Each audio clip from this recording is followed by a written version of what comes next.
नमस्कार, श्री स्वामी समर्थ सगळ्यांना. तुमचं स्वागत आहे माझ्या चॅनलमध्ये. आज होतं 15 ऑगस्ट आणि 15 ऑगस्ट म्हटलं की लहान मुलांची ही अशी तयारी करून घ्यावी लागते.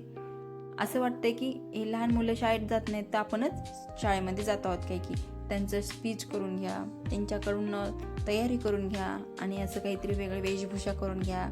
पण चला, यामध्ये एक एन्जॉयमेंट आहे.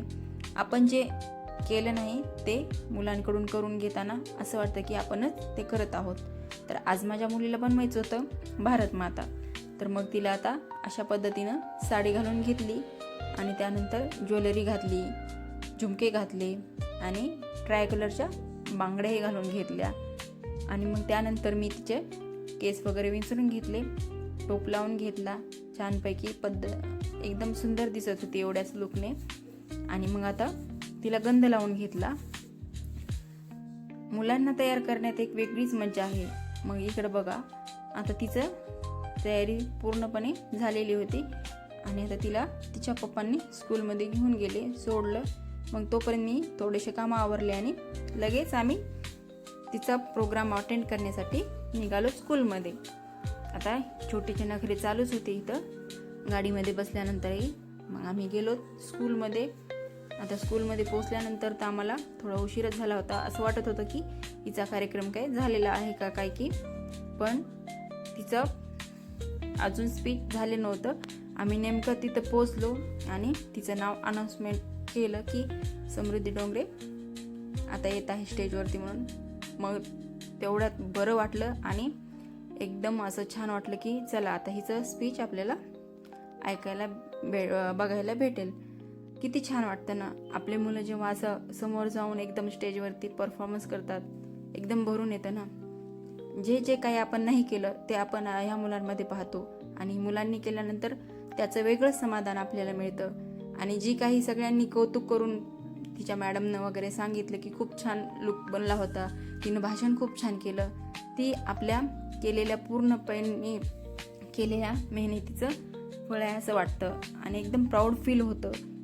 तर इथं तिचं स्पीच झालं आणि बरेचसे कार्यक्रम होते नंतरही, सॉन्ग परत स्पीच होते बऱ्याच मुलांचे. ते काही सर्व आम्ही तिथं बसून अटेंड केले. आणि इकडं मॅडमचंही चाललेलं होतं छोट्या की मम्मा मी खेळायला जाऊ का. तिच्या फ्रेंड तिला भेटलेल्या होत्या आणि मग ती गेली होती मागे खेळण्यासाठी. आता इथं चालू होतं की मुलांनी बरेचसे सायन्सचे एक्सपेरिमेंट करून दाखवले, कोणी डान्स करून दाखवला, कोणी सॉन्ग म्हणून दाखवले, कोणी स्पीच बोलून दाखवले. बघा ही छोटीशी किती नखरे चालू होते. तर ती पाठीमागच्या ग्राउंडमध्ये आली होती खेळण्यासाठी तिच्या फ्रेंडसोबत आणि अशा त्या खेळत होत्या आणि समोर चाललेला होता कार्यक्रम. मग त्या थोडा वेळ खेळल्या, मी थांबले तिथं थोडा वेळ त्यांच्याजवळ आणि नंतर मग पुढे जाऊन कार्यक्रमाकडे थोडंसं गेले. तर तिथं कार्यक्रम अजूनही चालूच होता कारण बऱ्याच जणांचे स्पीच पण होते. आता इकडं कार्यक्रम संपला आणि आम्ही आता तिला घेण्यासाठी समृद्धीला घेण्यासाठी इथं थांबलो होतो. मग तिला घेतलं फायनली आणि निघालोत घराकडे कारण माझे घरचे आज भरपूर कामे बाकी होते. मग घरी निघाल्यानंतर आता असं होतं तिचं की मम्मा गाडी घेऊन आलात की नाही. आम्ही तिला सांगितलं होतं की गाडी आणली नाही आहे. मग तिचं म्हणणं होतं की मी आता साडी घालून घरी कशी येणार. तर मग ती गाडीत बसल्यानंतर बघू शकता की किती खुश झाली होती की गाडी आणली आहे पप्पांनी म्हणून. मग आता फायनली आम्ही घरी आलोत आणि घरी होते आज त्यांचा शनिवार होता उपवास. मग त्यांच्यासाठी बनवली होती मी साबुदाण्याची खिचडी. आता इथे बटाटे कट करून घेतले पटपट पटपट आणि मिरच्याही कट करून घेतल्या. तोपर्यंत त्यांनी मला कांदा, आता इथे लगेच मी लवकरात लवकर कट करून घेतले मिरच्या आणि बटाटे आणि साईडला ठेवले. आणि इथं आता तेल टाकून त्यांच्यासाठी थोडेसे चिप्स आणि साबुदाण्याच्या चकल्या तळून घेतल्या. आता उपवास म्हटलं तर चिप्स आणि साबुदाण्याच्या चकल्या तर लागतात. आता इकडं बघू शकता की एका गॅसवरती माझे छोले होत होते कारण आज मुलींना जायचं होतं त्यांच्या फ्रेंडकडे पार्टी करण्यासाठी. तर त्यासाठी इथं बनवायची होती मला छोलेची भाजी. आता इकडं लवकर मी हे तळून घेतलं आणि साईडला ठेवलं. मग इथे 2-3 मिरच्या पण तळून घेतल्या. लगेच बटाटा आणि मिरच्या टाकून घेतल्या आणि साबुदाण्याला फोडणी देऊन घेतली.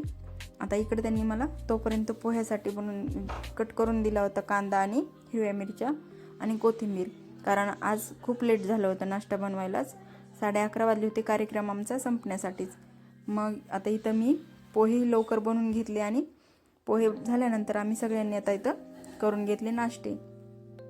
आता नाश्ता झाल्यानंतर लगेच पोरींना जायचं होतं की त्यांच्या फ्रेंडकडे खेळण्यासाठी आणि जेवण करण्यासाठी, कारण सगळ्यांची प्लॅनिंग होती की प्रत्येकजण काही ना काही मेनू आणणार होतं. तर मी बनवून देणार होते छोले, मग बाकीच्या एकजण मसाले भात, एकजण स्वीट ॲटम, कोणी वडे आणि एक ज्या आहेत त्या पुऱ्या तळणार होत्या.